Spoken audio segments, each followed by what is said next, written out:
రత్నగిరి పర్వతంపై నిశ్శబ్ద రాత్రి. అకస్మాత్తుగా ఆకాశం నుండి ఒక దివ్య జ్యోతి భూమిపై పడింది. ఆ వెలుగు గ్రామస్థుల హృదయాల్లో భయం, భక్తి కలిపిన వణుకును కలిగించింది.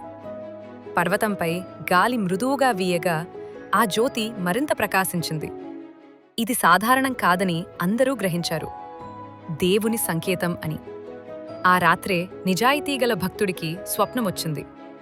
స్వామివారు కాంతివంతమైన రూపంతో ప్రత్యక్షమై, "నా విగ్రహం ఈ పర్వతంలో ఉంది, నన్ను వెలికితీసి పూజించండి" అన్నారు.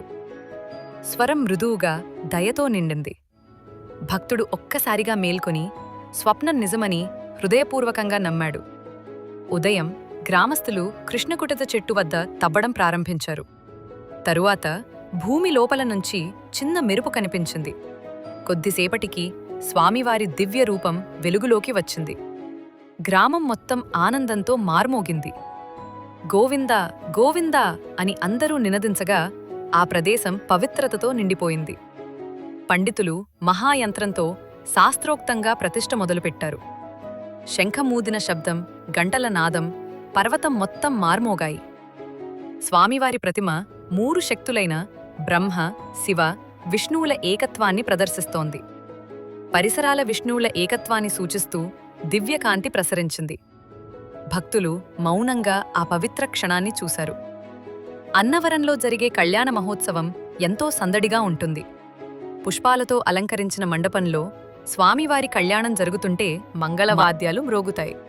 భక్తులు శ్లోకాలు పాడుతూ స్వామివారిని ఆశీర్వదిస్తారు. అక్కడి వాతావరణం దైవిక ఆనందంతో నిండిపోతుంది. భక్తులు తమ కోరికలు నెరవేరాలని ఆశిస్తూ స్వామివారి ముందు ప్రమాణం చేస్తారు.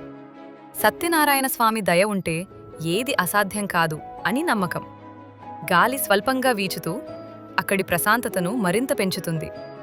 కళ్యాణాన్ని దర్శించిన భక్తుల హృదయాల్లో శాంతి, ధైర్యం, భక్తి పుడతాయి.